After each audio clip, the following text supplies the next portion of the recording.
섹션은 장애 유아를 위한 교수 방법이죠.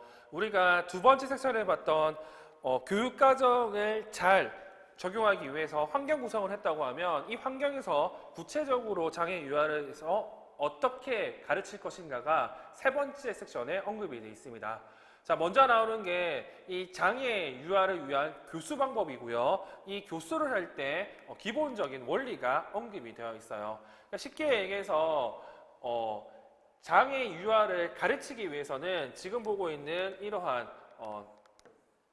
내용들을 고려를 해야 된다는 뜻이고, 어떤 내용들이 있냐? 첫 번째, 증거 기반의 실제. 두 번째, 놀이 중심의 접근. 세 번째, 일과 및 활동 중심의 자연적 접근. 그리고 네 번째, 근접 발달 영역과 비기 교수. 다섯 번째, 과제 분석이 따른 기술 교수. 여섯 번째, 예방 중심의 행동 지원을 하라고 언급이 되어 있습니다. 자, 먼저 볼 내용은 증거 기반의 실제고요. 말 그대로 과학적으로 연구 결과에 통해서 그 성과가 입증된 교수 전략을 사용해야 된다는 게 증거 기반의 실제입니다. 그리고 이 증거 기반 실제와 관련해 가지고 뒤쪽 내용을 보시면 여기 DEC에서 이제 얘기했던 내용들이 나오는데, 이 내용을 요약해 본다고 하면 원래 DEC의 추천 실제는 증거 기반 실제와 동일한 경험을 할 수가 없어요. 근데 내용을 찾아보니까 이러한 원칙을 반영했다는 내용이 지금 우리 교재에 언급이 되어 있습니다. 그냥 이렇게 정도만 기억하시면 되죠. 증거 기반의 실제, 즉 장애 유학에 사용되는 교수 방법은 그 성과가 과학적으로 입증된 것이어야 된다. 이게 첫 번째 내용이고요. 두 번째, 놀이 중심 접근이 나옵니다. 이 놀이 중심 접근은 말 그대로 유아 같은 경우에는 뭔가를 배울 때 뭘로 배운다고? 이 놀이로 뭔가를 많이 배우죠. 그래서 장애 유아에게는 특히 더 이 놀이가 중요한데, 놀이가 그 자체로도 유아기 발달의 핵심적인 발달 지표뿐만 아니라 놀이 행동 및 맥락은 기타 영역의 발달 학습에 기여한다, 이렇게 되어 있죠. 그러니까 장애 학생 또는 비장애 학생 모두에게 놀이가 중요하다는 거. 따라서 유아교육학 또는 유아특수교육학에는 이 놀이와 관련된 구체적 내용들이 많이 나옵니다. 특히 유아교육학 같은 경우에는 지금 우리가 보고 있는 이 놀이 유형과 그리고 뒤에 나오는 이 놀이 지도에서의 성인 개입, 이 내용뿐만 아니라 엄청 많은 내용들이 나오는데, 일단 우리 교재 같은 경우에는 유수옥 선생님 그리고 이소연 선생님 옛날 책에 나와 있는 딱 내용들만 언급이 되놨습니다. 그래서 나머지 내용 같은 경우는 유아 교육학에서 확인하시고, 우리는 유아 특수교육학에만 있는 내용을 좀 살펴보도록 할게요. 자, 먼저 놀이 유형에 따라서 크게 두 가지로 얘기할 수 있는데, 하나는 슬만스키가 얘기했던 인지놀이 유형이고요. 또 하나는 파트리 얘기했던 사회적 놀이 유형입니다. 먼저 스밀란스키가 얘기했던 인지놀이 유형 같은 경우에는 뒤에 김경섭 책에 나와 있는 이 내용을 좀 먼저 보도록 할게요. 자, 슬만스키의 인지놀이 유형이라고 해서 첫 번째, 기능놀이가 있고요. 이 기능놀이는 기능적인 즐거움을 위해 반복적으로 이루어지는 단순한 놀이 행동이라고 돼 있죠. 그리고 두 번째, 구성놀이는요, 물건을 조작해서 새로운 것을 창조하거나 만들어내는 놀이, 즉 뭔가 구성하는 놀이를 얘기하죠. 그리고 세 번째, 극화놀이라고 해가지고 개인의 요구와 필요를 만족시키기 위해 상상적인 상황에서 대치하는 놀이라고 나와 있습니다. 그리고 네 번째, 규칙이 있는 게임. 규칙이나 구조 등의 일정한 목적을 갖고 하는 활동으로 미리 정해진 규칙에 따라서 하는 놀이라고 되어 있네요. 이게 슬만스키가 얘기했던 인지놀이 유형이고요. 이 내용이 조금 자세하게 나와 있는 게 지금 기획 내용이죠. 자, 인지놀이 단계의 기획놀이 단계 내용이 이렇게 되어 있습니다. 자, 기능놀이라고 해서 사물을 가지고 혹은 사물 없이 움직임을 반복하는 뛰기, 그리고 모았다가 부수기, 사물 조각하기 등이 이 기능놀이에 해당하고요. 장애 유아 같은 경우에는 우리가 알고 있는 상동행동이 이 기능놀이에 해당한다고 되어 있습니다. 이때는 어떻게 해야 되느냐? 교사는 유아가 계속 놀이에 참여하도록 동기유발을 시켜주고 옆에서 적절하게 반응을 보여준다.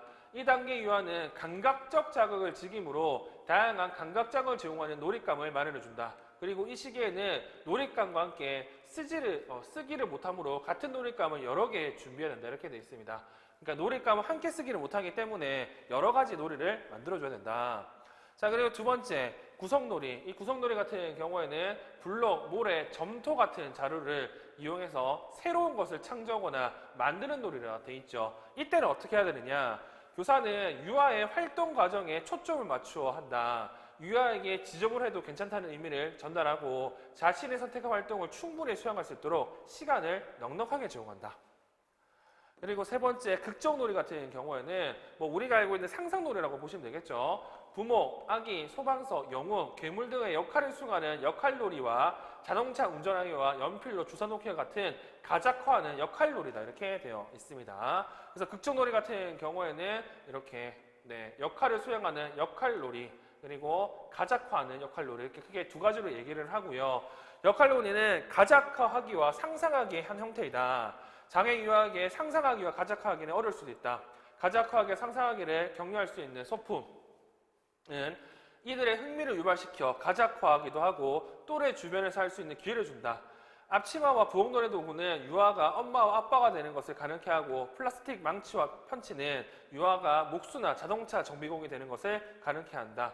이때 평가를 하지 않는 것이 바람직하다. 그래서 극적놀이 같은 경우는 다양한 소품을 마련해주고 그리고 평가를 하지 않는 것이 교사의 지도 내용이죠. 그리고 규칙이 있는 게임이라고 해가지고요. 얘 같은 경우에는 협동놀이를 포함하고 구조화된 학습 경험을 요구하는 게 규칙이 있는 게임이에요. 자, 교사는 규칙이 있는 게임을 통해서 협동놀이 기술뿐만 아니라 인지적인 사회적 행동을 증진시켜야 된다. 테이블 게임과 같은 법과 규칙 이해를 필요로 하므로 유아를 게임 활동에 참여하도록 하기 위해서는 과제 분석과 기술 순수화를 통한 지도가 필요하다. 많은 장애 유아가 이러한 게임을 매우 어렵게 한다. 즉 쉽게 얘기해서 우리가 어렸을 때 했던 그런 부루마블 이런 것들이 규칙이 있는 게임이라고 생각하시고 이거 같은 경우에는 과제 분석이 중요하다고 언급이 돼 있죠. 자, 그리고 뒤에는 지금 파트 내 사회적 놀이 유형과 관련된 내용이 나오는데 이 사회적 놀이 같은 경우에는 지금과 같은 6가지 조건이 있다고 합니다. 즉 이러한 조건들을 만족할수록 수준이 높은 사회적 놀이, 사회적 놀이가 되는 거죠. 역할의 가작화, 가상적 역할을 언어나 행동으로 표현하는 거, 그리고 사물의 가작화, 사물의 용도를 다양하게 가작화해 언어나 행동으로 표현하는 거, 그리고 행동과 상황의 가작화, 상황이나 행동을 언어로 가작화하는 거, 그리고 지속성, 한 가지 노래 주제를 적어도 10분간 계속해서 해야 되는 거, 상호작용, 동일한 노래 주제를 가지고 2명 이상의 노래자가 상호작용을 하는 거, 언어적 의사소통, 노래 주제에 대해서 노래자 간의 언어적 의사소통을 하는 거, 이게 6가지 조건이고요. 이 조건들이 많으면 많을수록 또는 조건들을 많이 만족할수록 우리는 수준 높은 사회적 놀이 유형이라고 볼 수가 있습니다. 자, 파트 내 사회적 놀이 유형 같은 경우에도 마찬가지로 뒤에 있는 김경수 함책 내용을 좀 보도록 할게요. 자, 먼저 비참여 행동이라고 해가지고요. 순간적인 흥미에 따라 어떤 것을 몰두해서 바라보거나 흥미있는 것이 없을 때는 자신의 몸을 만지작거리거나 의자에 앉아서 있다 서는 행동을 반복하는 것이다. 이 같은 경우는 놀이라고 볼 수는 없습니다. 두 번째, 지켜보는 행동.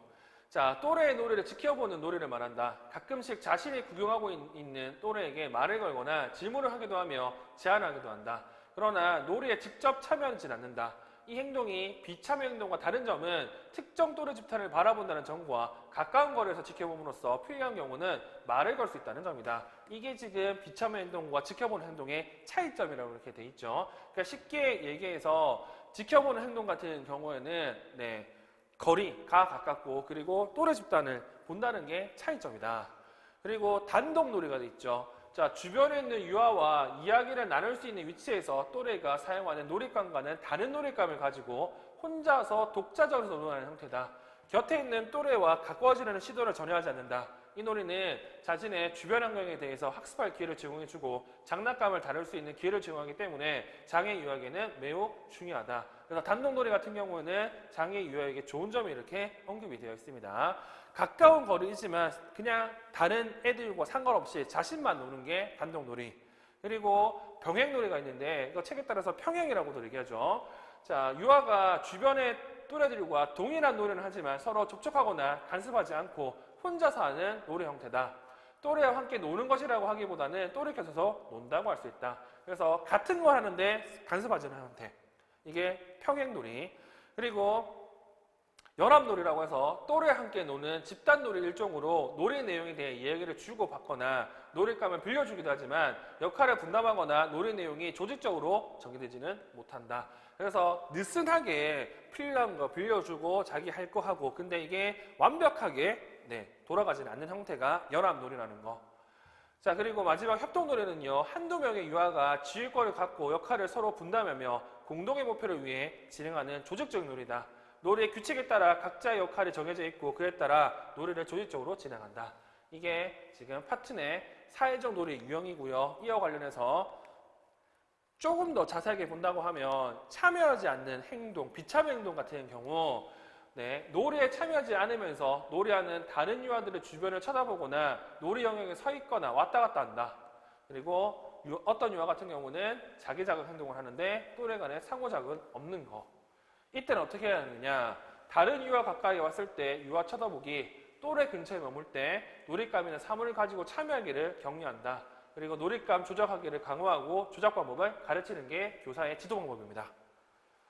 그리고 바라보기 행동, 대부분의 시간을 다른 유아의 놀이에 관심을 가지고 쳐다본다. 때때로 놀이 뒷다리 가까이 가거나 질문하거나 제안을 하기도 한다. 이때는 어떻게 해야 되느냐. 자, 교사는 다른 유아의 상호작용을 잘 관찰할 수 있는 자리에 있게 하고 다른 유아와 상호작용 시도를 격려한다. 일반 유아를 훈련해서 상호작용 시도자로 상호작용을 격려하는 방법도 있다라고 돼 있죠. 말 그대로 바라보면서 이것저것 물어볼 때 교사는 이러한 상호작용을 높일 수 있는 방법을 사용하라는 거. 그리고 혼자 놀이, 이 같은 경우에는 이렇게 단독놀이라고 이제 번역을 하는데 이 혼자 놀이 같은 경우에는 말 그대로 혼자서 장난감을 가지고 다른 유아들과 떨어져서 노는 거. 근데 가까이 있을 수도 있지만 중요한 건 서로 다른 놀잇감을 가지고 다른 놀이를 하는 게 특징이죠. 자, 이 혼자 놀이 같은 경우에는 다른 유아와 유사한 사물이나 놀잇감을 가지고 놀이하는 것을 강화하고요. 놀잇감을 적절히 사용할 때 격려합니다. 그리고 장애 유아들을 집단의 가장자리가 아닌 유아들 사이에 있도록 하는 게 교사의 지도 방법입니다.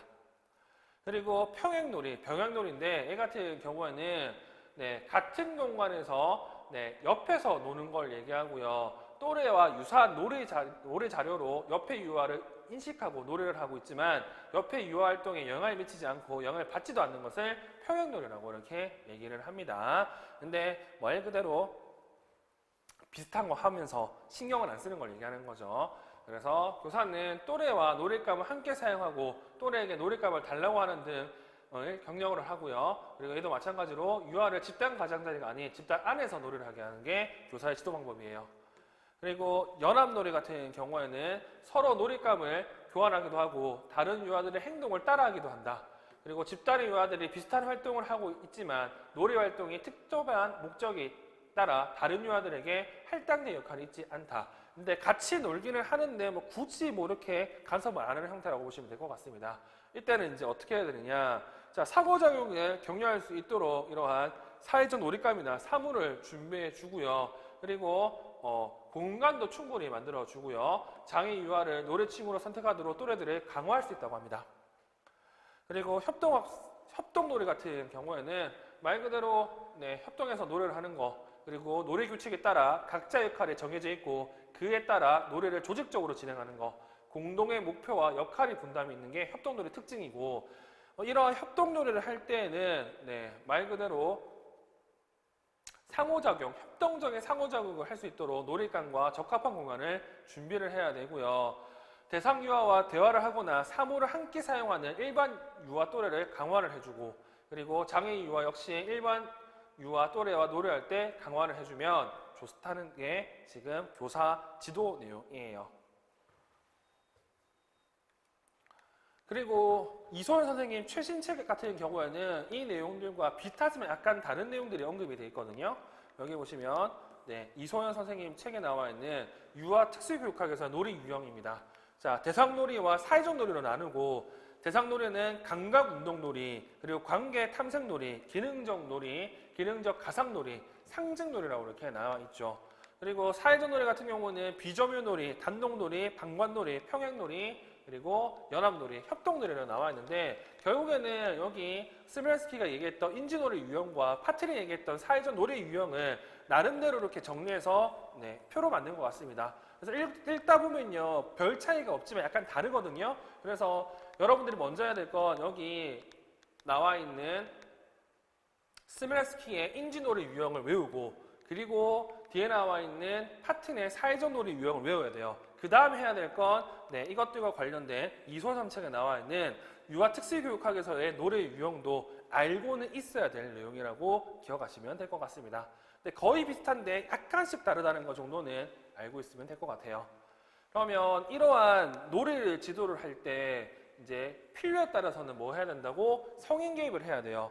이 성인 개입 같은 경우에도 반드시 교수 계획에 포함되어야 되고요. 이러한 놀이에 성인이 개입하면 좋은 점들이 이렇게 나와 있고, 이 중에서 눈에 띄는 내용이 뭐냐면 이거죠. 또래 상호작용 유도라는 거.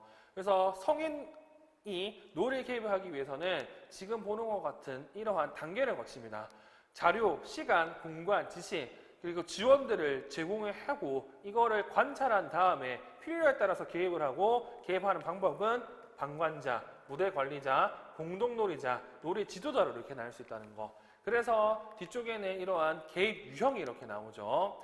자, 놀이 시간에 성인과 유아의 사이에 이루어지는 상호작용 방법을 상호작용의 양보다 중요하다 이렇게 되어 있습니다.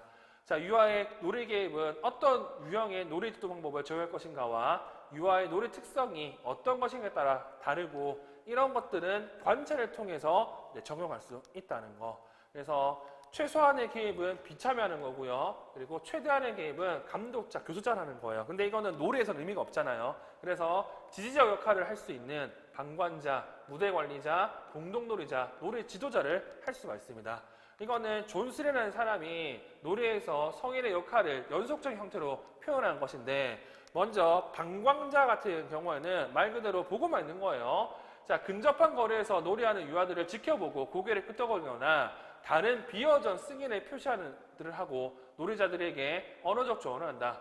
성인은 가끔 유아에게 놀이에서 무엇을 하고 있는지 물어볼 수도 있다. 그러나 방관자는 유아의 놀이에 참여하지 않으며 놀이에 방해되는 것도 하지 않는다고 돼 있죠. 그래서 이러한 방관자를 하면 좋은 점이 있습니다. 어떤 좋은 점이 있냐? 놀이의 주의를 기울임으로써 성인들의 놀이에 대한 승인을 표현하고 유아의 놀이 활동이 중요하다는 것을 알도록 해줍니다. 그리고 관찰을 통해서 성인에게 유아의 놀이에서 무엇이 진행되고 있는지에 대한 정보를 제공해 줄 수 있습니다. 이게 방관자의 장점이에요. 자, 다음 무대 관리자죠. 이 무대 관리자 같은 경우에는 옆에서 서 있고 놀이 안으로 들어가지 않습니다. 근데 유아의 놀이 준비를 돕는 적극적 역할을 하고, 일단 놀이가 진행되면 여러 가지 도움을 줍니다. 자, 무대 관리자는 유아가 요구하는 자료를 제공해주고 유아의 역할 예산과 소품 만들기를 도와주고 놀이 무대의 구성을 도와줍니다. 자, 무대 관리자는 유아의 진행 중인 놀이를 확장할 수 있는 적절한 주제 관련 대본을 제안해 줄 수 있고요. 이때 교사는 제안과 도움을 제공하지만 이러한 지원 수용 여부는 유아가 자유롭게 판단하는 게 무대 관리자의 특징입니다. 자, 방관자는 말 그대로 그냥 보고 있고 끄떡거리는 정도. 무대 관리자 같은 경우는 보고는 있지만 아이들이 놀 수 있도록 환경을 만들어주는 게 무대 관리자. 근데 다음에 나오는 공동놀이자부터 좀 달라요. 이 공동놀이자는 유아의 놀이에 끼어들어 적극적인 참여자가 되며 유아와 동등한 놀이 파트너로서의 기능을 한다. 자, 성인은 유아에게 중요한 역할을 맡도록 하고 자신의 최소한의 역할을 맡는다. 자, 성인은 최소한의 역할, 유아는 중요한 역할.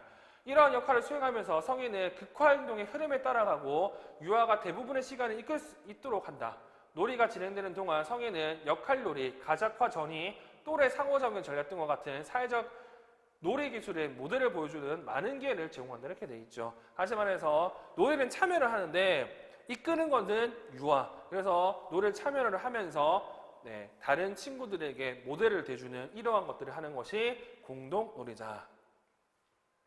그리고 마지막으로는 놀이 지도자가 있죠. 이 놀이 지도자는 자, 유아의 놀이에 끼어들어 적극적으로 참여한다. 그러나 공동놀이자에 비해 유아 놀이에 더 많은 영향을 발휘하고 놀이 장면을 풍부하게 하며 확장할 수 있는 정교화 단계로 진행한다. 교사는 새로운 놀이 주제를 제안하거나 현재 주제를 확장시키기 위해 새로운 소품이나 줄거리 요인의 소개로 놀이를 지도할 수 있다. 성인은 유아 스스로 시작한 놀이에 진행에 어려움이 있거나 진행 중인 놀이 장면이 자연스럽지 않은 경우 놀이 지도자의 역할을 할 수가 있다 이렇게 돼 있죠. 그래서 이 공동놀이자는 유아가 주로 하는데 여기 나와 있는 놀이 지도자는 공동놀이자에 비해서 성인의 역할이 훨씬 더 많은 게 특징입니다. 그래서 여기 나와 있는 이 개입의 유형 같은 경우에도 시험 문제 나오기 때문에 여러분들은 좀 기억해 두실 필요가 있고요. 그리고 책에 따라서는 이렇게 장의 유형에 따른 노래 지도 방법이 이렇게 언급이 되어 있습니다. 그래서 이런 내용들 같은 경우에는 여러분들이 한 번 정도만 읽어보시면 되겠죠. 이게 두 번째 언급했던 놀이 중심 접근이에요. 자, 그리고 세 번째는 일과 및 활동 중심의 자연적 접근이라고 이렇게 되어 있습니다. 그래서 특히 영유아 같은 경우에는 구조화 환경보다는 자연적인 환경에서 많은 걸 배우고 참여한다고 얘기를 하잖아요. 그래서 적극적으로 참여함으로써 자연스럽게 학습과 발달을 이뤄가는데 어려움을 경험할 수 있습니다. 따라서 어떻게 해야 된다고? 개별적인 교수 목표를 성취할 수 있도록 특별히 고안된 교수 전략을 적용을 해야 돼요. 자연적 환경이 엄청 중요한데 이 자연적 환경에서 쓸 수 있는 특별히 고안된 교수 전략을 사용해야 된다는 거. 그 교수 전략들이 여기 나와 있는 얘네들이죠. 그래서 제가 말씀드렸던 그리고 뒤에서 보는 교육과정 수정, 활동 중심 삽입교수, 유아 중심 교수, 직접 교수가 나와 있고 이걸 하기 위한 전반적인 전제가 보편적 학술기가 이렇게 언급이 되어 있죠. 자, 네 번째는 근접 발달 영역과 비계 교수고요. 누가 보더라도 근접 발달 영역은 비고치키를 얘기를 할 수 있죠. 자, 유아가 다른 사람의 도움을 받아 기능할 수 있는 수행 범위를 근접 발달 영역이라고 이렇게 얘기를 합니다. 즉, 혼자 과제를 완수하지 못하지만 지원적인 환경에서 도움을 받아서 완수하게 되면 다음번에는 독립적으로 과제를 완수하게 된다는 이러한 논리에 의해서 근접 발달 영역을 확인하고 이거를 통해서 지원하는 게 비계 교수라는 거. 그래서 근접 발달 영역 내에서 적절한 지원을 제공하는 것을 비계 교수라고 하는데 이 비계 교수 같은 경우에는 지금 이선생 책에서는 이러한 예시가 나왔기 때문에 이 예시를 좀 기억해 두시면 좋을 것 같고요. 마찬가지로 비계 교수 같은 경우에도 궁극적으로는 없어져야 되잖아요. 그래서 지원이 제공되기 시작하면 점진적으로 그 양을 감소시켜서 독립적으로 수행할 수 있도록 만들어줘야 된다는 거. 그리고 다섯 번째는 과제 분석에 따른 단계적 교수입니다. 즉, 과제 분석을 해서 어렵거나 복잡한 활동을 지도할 수 있다고 여러분들이 이해하시면 좋을 것 같아요. 자, 과제 분석이라는데 관찰이 가능한 작은 단위로 나눠줄 수 있는 기술을 교수할 때 가장 효과적으로 사용할 수 있는 방법이라고 되어 있습니다. 그래서 이 과제 분석에 나오면 여러분들이 당연히 기억할 게 행동, 연세를 기억하시면 되고 그 행동 연세와 관련된 내용이 이쪽 세 번째 점에 언급이 되어 있다는 거. 그리고 이 과제 분석을 하고 나서요, 중도 중복장애 학생들 같은 경우에는 이렇게 최소한의 도움으로 최대한의 독립적인 과제 수행이 가능하도록 과제를 수행해 줘야 되고 필요한 경우에는 부분적 참여 원리를 적용합니다. 부분 참여 원리, 부분적 참여 원리라고 하는데 이 부분 참여 원리 같은 경우에는 과제 활동의 모든 단계에 혼자 힘으로 참여할 수 없는 장애 학생에게 일부 수행 가능한 과제 또는 개별적인 요구에 적절하게 수정된 과제를 제시함으로써 부분적이라도 과제에 참여할 수 있는 기회를 제공하는 것. 이게 부분 참여의 원리예요. 그리고 이 부분 참여의 원리를 할 때는 이 과제 분석이 아주 중요하다는 거. 자, 마지막으로 행동 지원과 관련해서 예방 중심의 행동 지원이 나와 있죠. 자, 요즘에는 포인트가 뭐라고? 예방이 중요하다고 그렇게 얘기를 하잖아요. 그래서 문제 행동은 행동의 발생 후에 주어지는 교정적인 대처보다는 예방적 측면에서의 접근이 필요하다고 돼 있고 이 예방적 접근과 관련된 내용이 우리가 알고 있는 긍정적 행동 지원입니다. 자, 이 긍정적 행동 지원 같은 경우 우리가 응용행동 분석, 긍정적 행동 지원과 관련된 내용을 다 봤기 때문에 제가 따로 설명할 필요는 없지만 유아특수교육학에서는 이러한 내용이 언급이 되어 있습니다. 장애 유아교육에 있어서 긍정적 행동 지원은 다음과 같은 이론적 전제를 근거로 한다. 자, 어린 유아의 행동은 처벌의 대상이 될 수 없다. 개별 유아의 발달적인 능력에 맞는 행동을 기대할 때 문제 행동을 감소시키거나 예방할 수 있기 때문에 개별 유아에 대한 발달상 적합하다는 개념을 이해하는 것이 중요하다. 그리고 유아의 놀이나 학습 환경은 이들의 바람직한 행동을 촉진하도록 계획되고 조절될 수 있다. 그리고 유아의 부적절한 행동에 대한 반응은 긍정적이어야 하며 행동 자체에 초점을 맞추고 교수와 양육을 위한 노력이어야 된다. 이게 장애 유아 교육에 있어서 PBS의 이론적 전제가 되는 내용이라고 언급이 되어 있죠. 그래서 이런 내용 정도면 좀 기억하시면 좋을 것 같고, 제가 원하는 건 기본적으로 장애 유아를 지도할 때는 지금 보고 있는 이 6가지 기본 원리, 원칙이 고려되어야 된다고 생각하시고, 이 중에서 시험 문제는 특히 유아 특수와 관련된 내용은 이 놀이 중심 접근이고요. 이 놀이 중심 접근과 관련한 놀이 유형, 그리고 성인의 개입 정도 같은 경우는 시험 문제 꽤 많이 나오기 때문에 이런 내용들을 여러분들이 잘 기억해 주시면 좋을 것 같네요. 이제 볼 내용은 두 번째, 장애 유아를 위한 교육 전략이에요. 이 장애 유아를 위한 교육 전략 같은 경우에는 앞에서 본 것처럼 여기 나오는 것처럼 교육과정 수정과 그리고 활동주의 삽입교수, 그리고 유아 중심으로 한 직접 교수에 해당하는 자연적 교수 전략, 교사 주도 교수 전략, 그리고 또래 중계 교수 전략, 이런 식으로 언급이 돼 있죠. 이런 것 같은 경우에는 앞에서 본 것처럼 개별화 교육과정을 하기 위한 구체적인 노력이라고 보시면 좋을 것 같아요. 자, 그러면 먼저 볼 게 뭐냐면 교육과정 수정입니다. 이 교육과정 수정 같은 경우에는 여러분들이 아셔야 될 게 뭐가 있냐면, 특수교육학을 공부해보면 통합교육에서 뭐가 나온다? 교수적합화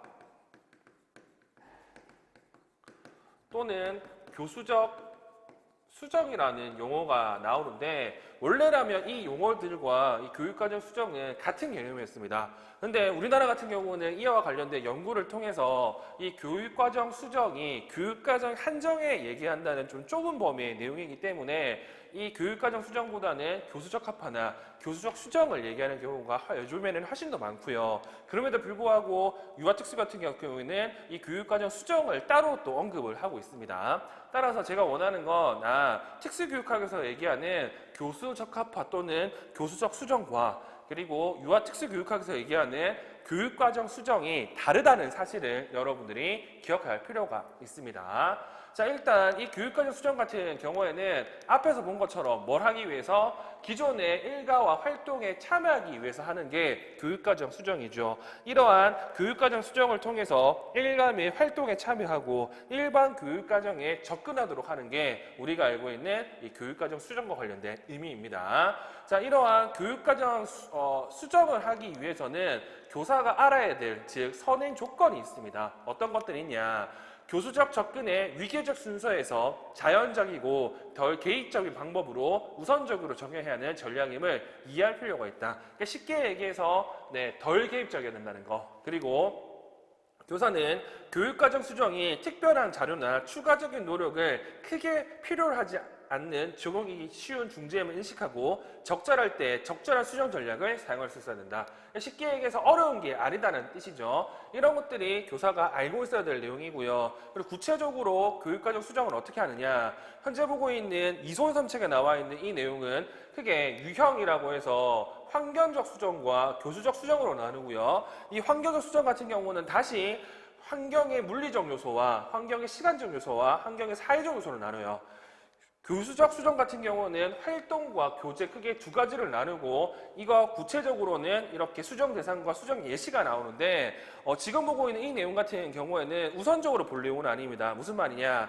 아무리 이소연 선생님 책에서 이 내용이 언급돼 있지만 현재 시험 문제에서는 뒤에 나오는 샌달들이 얘기했던 이 교육과정 수정 전략이 시험 문제에 훨씬 더 많이 나옵니다. 따라서 교육과정 수정과 관련된 내용을 암기를 하실 때는 지금 보는 이 표 같은 경우는 추후에 볼 내용이고요. 보도록 하더라도 큰 유형과 수정 요소 정도만 보시면 돼요. 근데 암기해야 될 내용은 이 강론 내용 더보기에 나와 있는 샌들 등이 얘기했던 교육과정 수정 전략을 기억하시면 좋겠죠.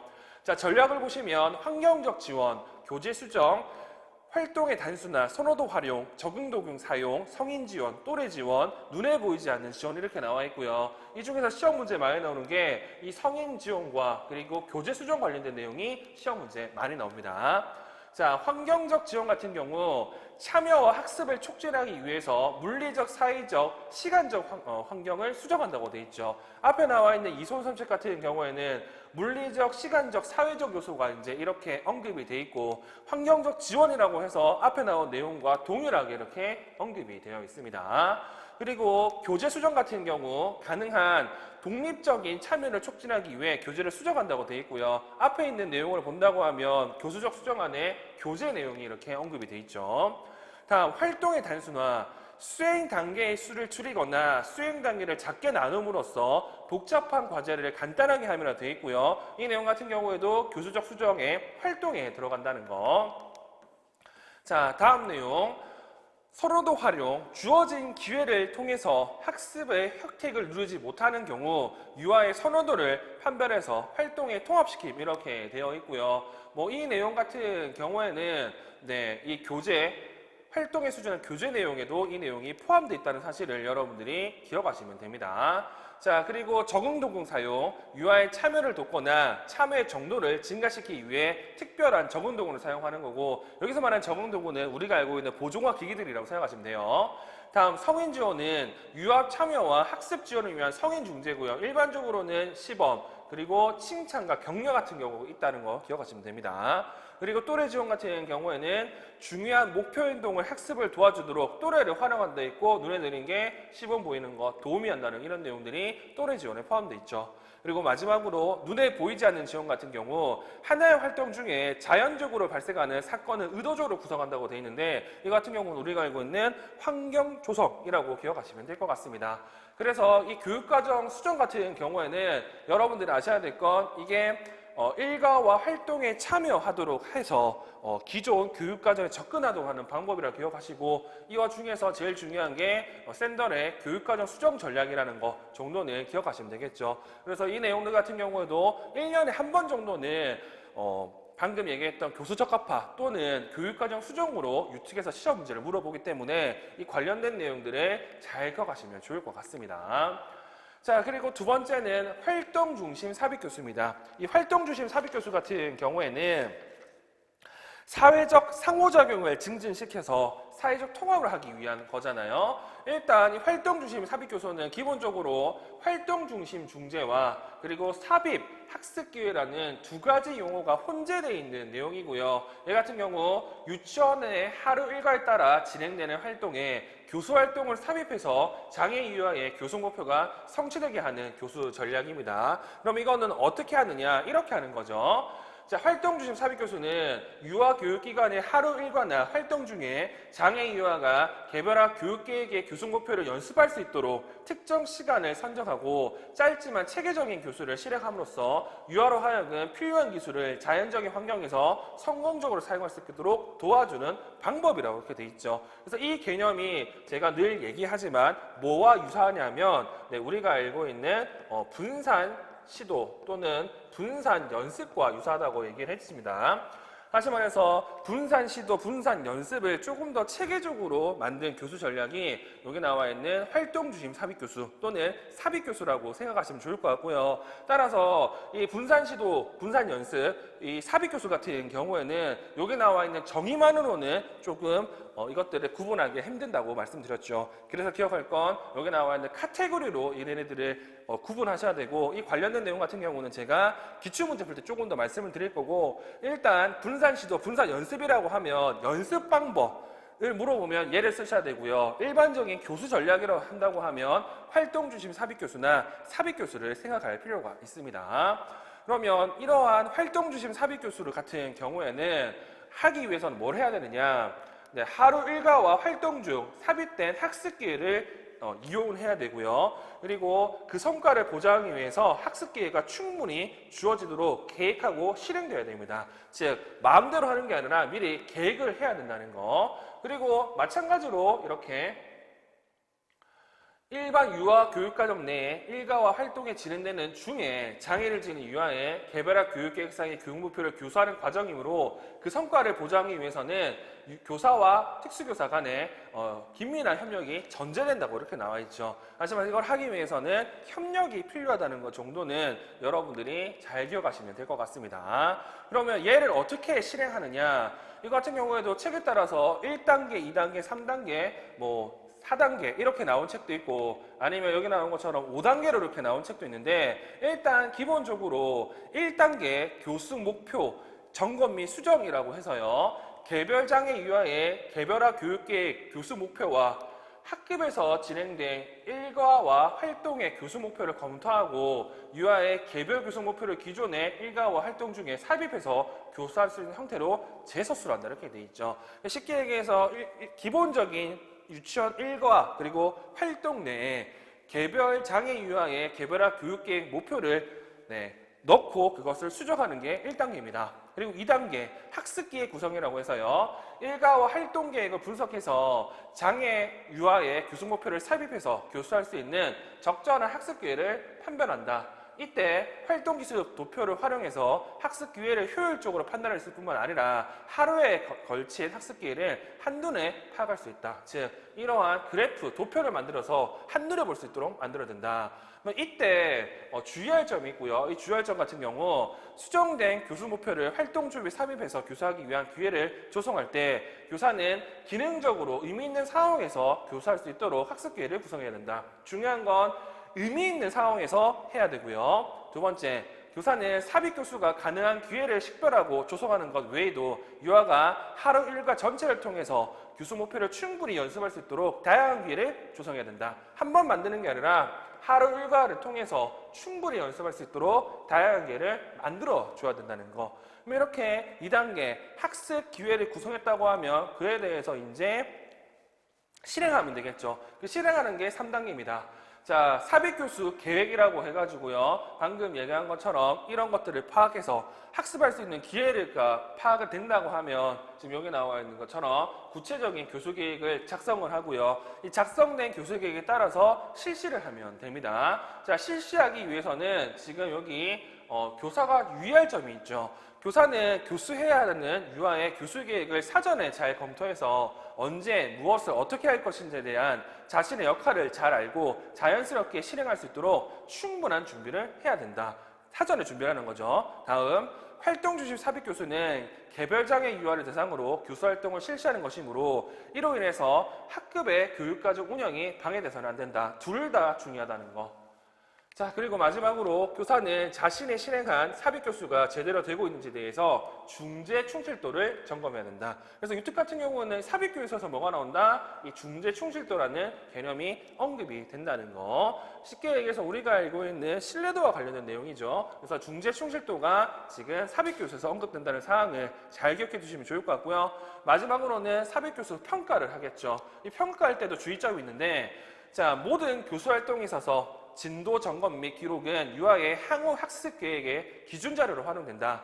다음, 일정 시간이 흘러도 유아가 예상했던 진보를 보이지 않는 경우 교수 계획에 대한 전반적 점검이 이루어져야 된다. 그러니까 쉽게 얘기해서 삽입 교수가 끝난 다음에 학생의 진보를 활용하고 또는 교수 방향에 대해서도 검토하라는 게 이 교사가 유의할 점이고요. 이런 내용도 지금 3단계 또는 4단계 거쳐서 나오지만 책에 따라서는 지금 보는 것처럼 이렇게 5단계로 나올 수도 있거든요. 그래서 5단계 내용도 여러분들이 눈여겨보실 필요가 있습니다. 그래서 결국에는 이 단계와 이 단계 별 차이가 없지만 이런 식으로도 언급이 된다는 것 정도는 여러분들이 기억하시면 되겠죠. 자, 다음 그러면 이러한 활동 중심 삽입 교수를 하면 좋은 점들이 있겠죠. 특히 어떤 게 좋냐면요. 얘 같은 경우에는 늘 얘기하지만 일반화될 수 있습니다. 분산시도, 분산연습도 일반화를 얘기하기 때문에 여기 나와 있는 일반화를 좀 기억하실 필요가 있을 것 같고요. 일단 장애 유아를 별도로 분리해서 교육할 필요가 없다. 즉 분리교육을 할 필요가 없어요. 그리고 이거 새로 습득한 기술을 즉각적이고도 기능적인 사용 능력을 증대시킬 수 있습니다. 그러니까 이렇게 일반화가 되겠죠. 그래서 우리는 이 활동 중심 삽입 교수의 장점으로 이러한 내용들을 잘 기억하시면 좋을 것 같네요. 자, 그리고 이제 유아 중심의 직접 교수에 해당하는 세 번째 자연적 교수 전략, 그리고 네 번째 교사 주도 교수 전략, 그리고 다섯 번째 또래 중재 교수 전략이 있죠. 여기서 정확하게는 여기 나와 있는 교사 주도 교수 전략이 직접 교수에 해당하지만 이 직접 교수가 아동에게 필요한 기술을 직접 전달한다는 뜻에서 이렇게 자연적인 교수 전략, 교사 주도 교수 전략, 그리고 또래 중개 교수 전략이 유아 중심의 직접 교수에 포함된다고 생각하셔도 될 것 같습니다. 그럼 일단은 첫 번째 뭐가 나온다? 우리가 봤던 기본적인 원칙에서 나오지만 자연적 교수 전략에 나오죠. 이 자연적 교수 전략은 특정 기술을 가르치기 위해서 학급이나 기타 자연적인 환경 내에서 일상적으로 발생하는 사건이나 활동을 활용하는 교수 전략입니다. 그러니까 쉽게 얘기해서 자연적인 환경에서 특정한 기술을 지도하는 건데, 그렇기 때문에 얘네들 같은 경우에는 흥미와 관심을 이용할 수밖에 없어요. 그래서 우리가 알고 있는 흥미와 관심을 이용해서 기능적 언어 중재를 하는 환경교수 또는 강화된 환경교수가 여기 나와 있는 자연적 교수 전략의 구체적 예로 이렇게 언급이 되어 있습니다. 정확하게는 이 책 같은 경우, 유특책 같은 경우에는 자연적 교수와 환경교수, 강화된 환경교수, 즉 MT, EMT와 거의 동급으로 이렇게 사용하고 있다는 거. 그래서 중요한 거는 환경교수와 강화된 환경교수는 기능적 언어 중재를 하기 위한 일종의 자연적 교수 전략의 한 가지라고 정도 여러분들이 기억하시면 좋을 것 같습니다. 그리고 이 내용 같은 경우는 어차피 특수교육학에서 다 배우기 때문에 당연히 특수교육학 내용으로 기억하시면 좋을 것 같고요. 다음 네 번째는 교수 주도 교수 전략이라고 해서 사회적 상호작용을 증진시키거나 특정 기술을 가르치기 위한 목적으로 교사가 직접 실행하는 중재를 얘기합니다. 그게 촉진과 피드백 이런 것들이 있는데 이거 같은 경우는 긍정적 행정 중에서 다 봤던 내용이고요. 여러분들이 기억할 건 유특 같은 경우에는 여기서 말하는 촉진은 기본적으로 반응 촉진, 자극 촉진이 아니라 단서 촉진, 그리고 공간적 촉진이 있는 그 촉진의 유형 또는 방법으로 여러분들이 관련 내용을 기억하시면 될 것 같습니다. 다시 한번 말씀드리지만 긍정적 행동지원에서 배우는 반응 촉진, 자극 촉진의 하위 유형보다는 단서 촉진, 그리고 공간적 촉진이 있는 촉진의 유형, 방법을 여러분들이 기억하시는 게 유특은 훨씬 더 좋아요. 일단 이런 것들이 촉진에 들어가고 피드백 같은 경우는 행동 후에 주어지는 교사의 행동을 의미하는 거죠. 그와 관련해서 구체적으로 이런 내용들이 나와 있으니까 여러분들이 교사 주도 교수 전략은 PB에서 봤던 촉진과 피드백이라고 정도만 기억하시고 이소연 선생님 책 예전 책 있잖아요. 장애 영유아를 위한 교육. 요즘에는 이 책 구하기도 힘든데 이게 예전 기출문제에 나와서 본다고 생각하시면 되고, 그 책에서는 교사 주도 교수 전략으로 애정 표현 훈련과 일치 훈련이라는 게 나옵니다. 그래서 공부를 처음 하시는 분들 같은 경우에는 기출문제 때문에 얘를 본다고 생각하시고 굳이 얘네들을 자세히 볼 필요는 없어요. 그 대신 얘네들 명칭을 보시고 이게 교사 주도 교수 전략이라고 기억하시면 되겠죠. 먼저 예전 책에서는 교사 주도 교수 전략의 첫 번째 일치훈련이 나옵니다. 자, 일치훈련이 뭐냐? 아동이 자신의 행동에 대해서 발화하거나 언어와 행동이 일치할 때 강화하는 것, 이렇게 이제 언급이 되어 있습니다. 쉽게 얘기해서 아동이 얘기한 대로 행동을 한다. 그러면 강화를 해주거나 아니면 말과 행동이 일치할 때 강화를 해주는 게 일치 훈련이고요. 예를 들어서 민수의 교육 목표는 또래 친구들과 협동적으로 놀이하는 것인데 놀이가 시작되기 전 교사는 민수에게 무엇을 할 것인지에 대해서 질문하고 발화를 해보도록 촉진하며 민수의 발화에 대해서 강화해준다. 때때로 아동의 발화에 대한 단순한 강화가 아동의 비발화 행동의 변화를 가져오기도 한다. 예를 들어서 민수의 경우 좀 더 협동적인 놀이로 바뀐다는 거죠. 그리고 강화의 후속 사건을 아동이 실제로 행동한 것과 일치하는 발화에 대해서 적용할 수 있다. 이렇게 언급이 되어 있죠. 쉽게 얘기해서 말과 행동이 일치할 때 강화를 해주는 게 일치 훈련이라는 거.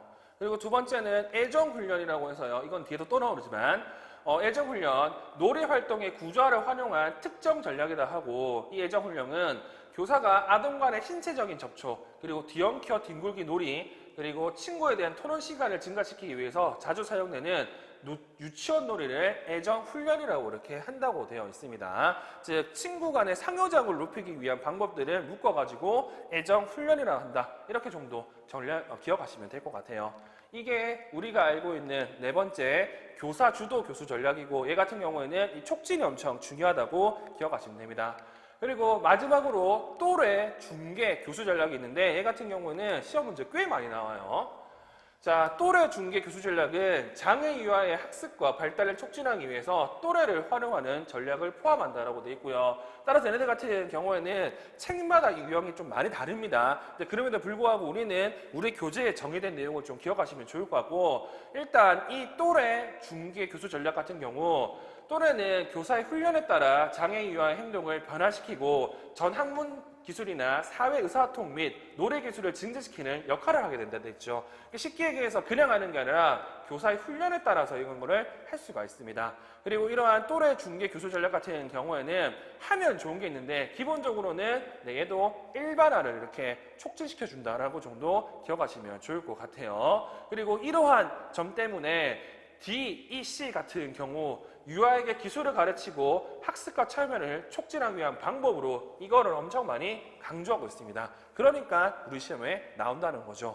이 또래 중계 교수 전략 같은 경우 우리 교재에는 첫 번째 또래 주도 중재가 있고요. 두 번째는 협동학습이 있는데, 이것도 책마다 달라요. 일단 우리 교재 같은 경우에는 또래 주도 중재라고 해가지고 또래로 하여금 다른 유아의 학습이나 참여를 촉진하게 하는 방법이라고 이렇게 되어 있고요. 이러한 또래 주도 중재를 할 때는 지금 보는 것 같은 고려사항이 있는데, 이 같은 경우는 한 번 정도만 읽어보세요. 자, 어떤 걸 고려해야 되느냐. 모든 유아에게 또래로 참여할 기회를 제공한다. 공동의 흥미를 기반으로 집단을 구성한다. 복수의 또래 조합을 활용한다. 또래에게 훈련과 지원과 긍정적이고 실명적인 피드백을 제공한다. 여기서 이제 중요한 게 이게 중요하겠죠. 또래에게 훈련과 지원한다는 거. 그리고 이거 말고도 책에 따라서는 이러한 위점이 있습니다. 첫 번째, 장애 유아가 필요로 하는 최소한의 지원만 제공하고요. 장애 유아가 가능한 독립적으로 수행하도록 허용하고요. 학급의 모든 일과와 활동에 적극적으로 참여하게 한다는 게 또 다른 또래 주도식 고려사항입니다. 그래서 이런 것들을 기반으로 하고 있다고 기억하시면 되고, 이러한 또래 주도 중재 같은 경우에는 책마다 내용이 다르지만 정리하면 이렇게 정리할 수 있어요. 먼저 또래 감독, 또래 교수, 또래 시범, 또래 상호 작용 훈련, 집단 강화 이렇게 볼 수 있고요. 또래 감독 같은 경우에는 말 그대로 또래에게 감독을 시키는 거죠. 그래서 유아의 문제 행동을 감소시키기 위한 방법으로 가장 많이 사용하고요. 또래 교수는 우리가 알고 있는 그 또래 교수, 학업 기술을 증진을 위해서 또래가 직접 학원 내용을 교수하게 하는 방법이라고 이렇게 되어 있습니다. 그리고 또래 시범 같은 경우는 책에 따라서 또래 모방 훈련이 있고 따라하기 훈련이 있어요. 자, 또래 행동을 모방하기 위해서는 언어와 신체 촉진 및 칭찬을 사용하는데, 주로 자연적인 환경에서 또래가 보이는 단순한 행동을 모방하도록 지시한 후에 촉진을 하거나 칭찬을 해주는 방법이라고 이렇게 되어 있습니다. 이거는 자연적인 환경에서 하기 때문에 유지와 일반의 효과가 있죠. 근데 이거 비슷하지만 뭐가 있냐? 따라하기 훈련이 있고요. 이 따라하기 훈련 같은 경우는 구조화된 상황에서 하는 거고, 모방 기술을 지니고 있는 장애 유아를 대상으로 또래가 복잡한 기술을 보이게 하는 후 따라하는 방법이라고 되어 있습니다. 그래서 또래 시범을 또래 모방 훈련과 따라하기 훈련을 나눌 수 있는데, 이거 구분하는 방법은 또래 모방 훈련 같은 경우는 자연스러운 환경, 그리고 따라하기 훈련은 구조화된 환경, 그리고 또래 모방 훈련 같은 경우는 단순한 행동을 따라하게 하는 거고요. 따라하기 훈련 같은 경우에는 복잡한 행동을 따라하게 한다. 이렇게 정도 기억하시면 되겠죠. 자, 다음 세 번째는 또래 상호 작용 훈련이라고 해가지고, 얘 같은 경우 직접 교수 역할놀이 촉진되는 방법으로 또래를 먼저 훈련한 뒤에 상호작용 증진을 위한 구조화된 놀이 상황에서 장애 유아와 상호작용을 실시하게 하는 방법이라고 이렇게 나와 있습니다. 그러니까 또래를 이용해서 상호작용을 훈련시키는 거라고 생각하시면 되겠죠.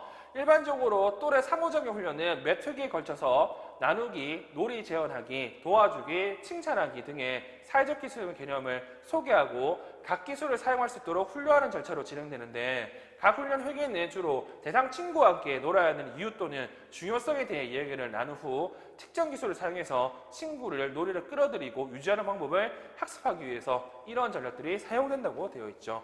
그래서 또래 상호작용 훈련 같은 경우에는 구조화된 놀이 상황에서 장애 유화 상호작용을 시키기 위해서 훈련시키는 것을 또래 상호작용 훈련이라고 한다. 그리고 PBS에서 긍정적 행동에서 배웠던 집단 강화가 이렇게 나와 있네요.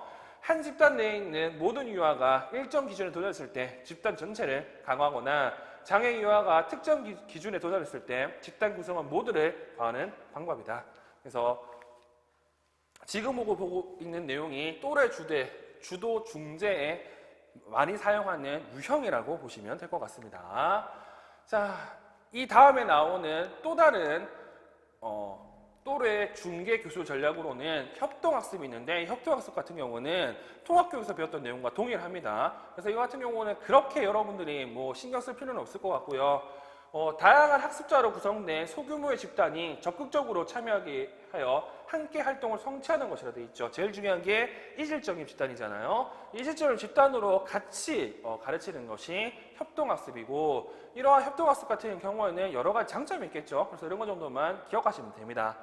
그리고 더 알아야 될 게 뭐냐면, 유특 같은 경우에는 아까도 얘기했지만 책마다 내용이 다르잖아요. 그래서 이손삼책 같은 경우에는 어떻게 얘기했냐, 사회적 상호작용 및 놀이를 위한 또래 주도 전략으로는 또래 감독, 또래 시범, 집단 강화 이 세 가지 방법을 써요. 그래서 이 중에서 얘만 언급됐다는 것 정도는 기억하시고, 또 책에 따라서는 이렇게 학업 중재 유형이라고 해서 교사 매개 학업 중재, 또래 매개 학업 중재, 학생 매개 학업 중재라고 해서 이런 내용들이 나오는데, 이런 내용들 같은 경우는 교실 논술에서 이런 유형을 사용하게끔 만들었습니다. 그래서 제가 원하는 건 책마다 이런 식으로 지금 또래 중개 교수 전략의 유형들이 다르다는 사실을 여러분들이 기억하시면 좋을 것 같고, 가장 먼저 외워야 될 거는 지금 보고 있는 이 표라는 것 정도는 여러분들이 기억하시면 될 것 같네요. 자, 그리고 그 다음에는 우리 교재에 뭐가 나오냐면, 이제는 장애 특성에 따른 교수 방법이 나옵니다. 이 장애 특성에 대한 교수 방법 같은 경우에는 특수교육학에서 많이 겹치는 내용이 있어요. 근데 이 중에서 유아 특수교육만 언급되는 내용 또는 기출문제 언급되는 내용만을 제가 정리한 건데, 먼저 의사소통 같은 경우에는 이렇게 유아의 언어와 인지 발달을 지원하는 것으로 알려진 적절한 의사소통 사용 전략들이 나오고, 이 내용들을 읽어보시면 우리가 알고 있는 환경 중심 언어 중재와 관련된 반응적 대화 양식 전략 또는 반응적 상호작용 전략과 이게 똑같다는 걸 알 수가 있습니다. 그래서 이게 예전 문제를 한 문제가 언급이 되어 있었고요. 그 이후에는 이 내용이 언급되지 않습니다. 그래서 이런 게 있구나. 그리고 기출문제에서 이거를 확인하시면 좋을 것 같아요. 그래서 내용을 읽다 보면 우리가 알고 있는 MT-EMT의 반응적 상호작용 전략이라는 걸 여러분들이 알 수 있을 거고요. 그리고 두 번째 적응 행동과 관련해서는 음식물과 관련된 내용이 쭉 나오는데, 이 내용들 같은 경우에도 제가 기출문제도 조금 더 말씀을 드릴 겁니다. 이 중에서 여러분들이 기억할 내용이 뭐가 있냐면,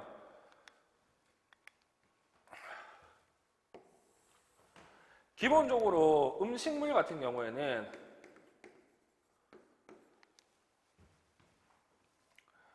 학생이 스스로 또는 유아가 스스로 음식을 섭취하지 못할 때에는 이제 먹여주는 걸 해야 되잖아요. 먹여줄 때 기본적으로는 혀의 중앙에 음식을 놓아줘야 돼요.